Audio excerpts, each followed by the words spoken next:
Cigarette, এটা হচ্ছে cigarette. তো এই জিনিসটা কেউ খাবেন না। এটা খেলে কি হবে, আপনার নিজের ক্ষতি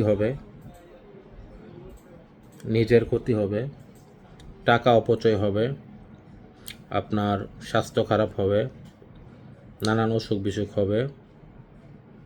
এক টাইমে আপনি সিগারেট একটা দুইটা তিনটা খেতে খেতে দেখবেন আপনার এই সিগারেট একটা অভ্যাসে পরিণত হয়েছে। প্রথম দেখবেন একদিন একটা দুইটা খেলেন, খাইতে খাইতে একদিনে দুইটা তিনটা চারটা লাগতে পারে, সময়তে দেখবেন 10টা লাগে, সময়তে 20টা লাগে, সময়তে 1 প্যাকেট লাগবে, সময়তে 2 প্যাকেট লাগবে একদিনে। তো খরচটা আপনার যে এরকম বাড়তেছে তেমনভাবেই দেখবেন আপনার শরীরও খারাপ হচ্ছে, আপনার ফুসফুসে সমস্যা হচ্ছে, লিভারের সমস্যা হচ্ছে। এটা এখন বুঝবেন না, দেখা গেছে কয়েক বছর যাওয়ার পরে ডাক্তার আপনাকে বলবে আপনার তো সিগারেট খাওয়ার পরে আপনার ভিতরে সব শেষ। এখন আপনাদের অনুরোধ করব, হাতে পায়ে ধরে অনুরোধ করব, কখনোই সিগারেটটা খাবেন না।